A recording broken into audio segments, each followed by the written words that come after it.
Now we will learn how to measure angles. Now you have an instrument like this in your geometry set. This is called a protractor. P-R-O-T-R-A-C-T-O-R, protractor. Now this instrument helps you to measure angles. Now look at it carefully. You have a line here which is the center point of the protractor. Some of you will have that line a little higher up and then another line here. Okay, so you will have to use that when measuring angles. Okay. Now the protractor is divided into a number of divisions or markings like this. If you can see, so each marking is equal to 1 degree. D-E-G-R-E-E. Okay, or the symbol is 1 and a small dot on the side. That's the degree. So you have an outer grading, okay, which starts from 0 here and then 1, 2, 3, 4 and so on, all the way up to 180 degrees. And you have an inner grading or inner marking which goes in the opposite direction, starts from 0 here and then it goes to up to 180 on the right side. So we'll see when to use the outer markings and when to use the inner markings. So measure the angle given below. Here an angle has been given to you and you have to find out the value of this angle. So the vertex is on the left side. Okay, you have 2 points, left and right. Okay, so the vertex is on the left side. So take your protractor and put the center point on the vertex in such a way that that line which is there on the protractor is exactly on top of this ray that is here. Okay, and then find the value which passes through this ray which is going upwards. It's passing through 60. So that means that this angle is equal to 60 degrees. Now the vertex is on the right side. Okay, so now we will be using the inner gradings or inner markings. Okay, so again take your protractor, put it on the vertex, make sure that the line is aligned or on top of that ray. Okay, and now use the inner markings. So this ray is passing through 130. So that means that this angle is equal to 130 degrees. Now we'll learn how to construct angles. Okay, we're using the same protractor. We'll learn how to construct angles. So now you have to make an angle of 80 degrees. So first make a ray, a horizontal ray like this. So it has 2 points. Now you can make either point the vertex. So let's make this point the vertex. Now take your protractor, put the center point there on that vertex, and then find where is 80 degrees. So 80 degrees is right here. So make a dot or a point there on top of 80. Okay, exactly on top of the line which says 80. Now remove your protractor and using your ruler and a sharp pencil, make a line from this point which passes to this point that you've made.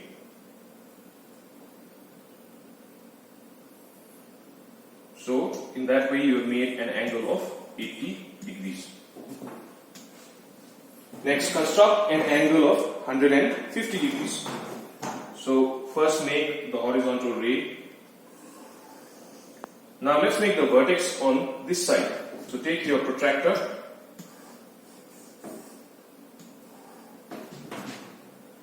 and put the center point of the protractor on the right side of the vertex. Now we are using the right side as the vertex. So use the inner gradings. So 150, find 150 here. So that's 150. So it is this point here. Now remove your protractor and then using your ruler and pencil make a straight line from the vertex to this point, and in that way you've constructed an angle of 150 degrees. Now we come to types of angles. Now depending on the value of the angles, they can be divided into different categories. First you have your acute angle. Now acute angles are angles which are less than 90 degrees. So if you see here, this is equal to 45 degrees. This angle is equal to 80 degrees. This angle is equal to 60 degrees. So they are all less than 90 degrees and they are called acute angles. Next we have right angles. Angles which are equal to 90 degrees. So they are exactly 90 degrees. So as you can see here, okay, they form an L shape. So 90 degree angles, we do not make an arc like this. Instead, we make a box to denote 90 degrees like this.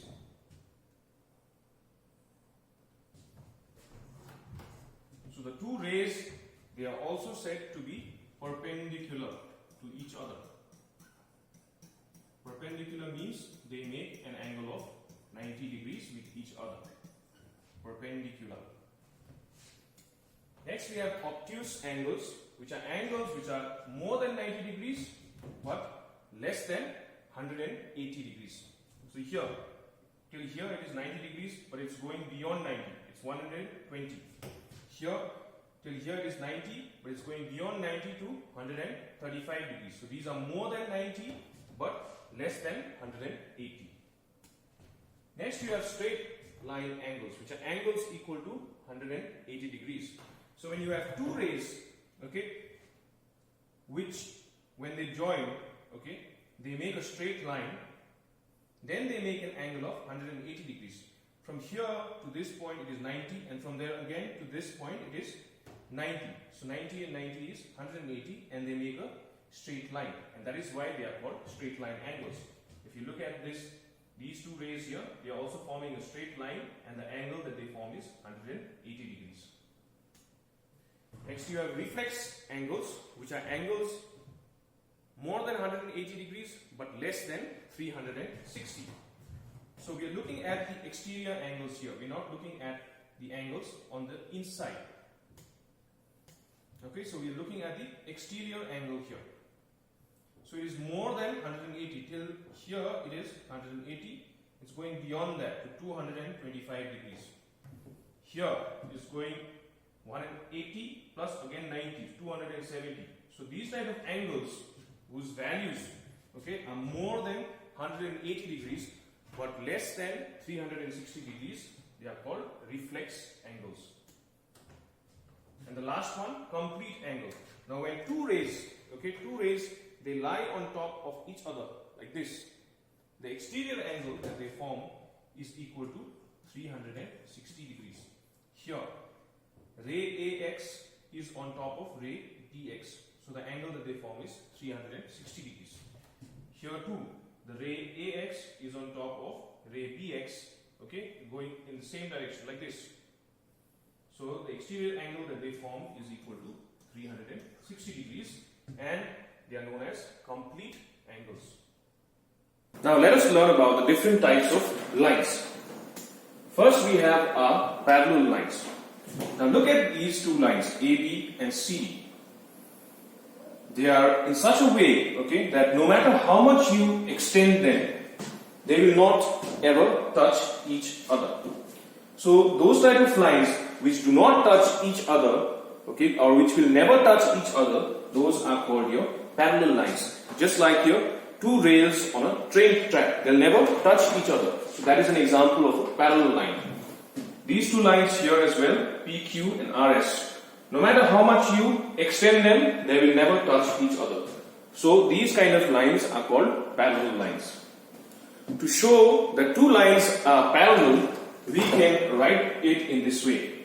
So first write line AB with the arrow on top and make two vertical lines, okay, like this. Make a small two vertical lines to show that they are parallel to line CD.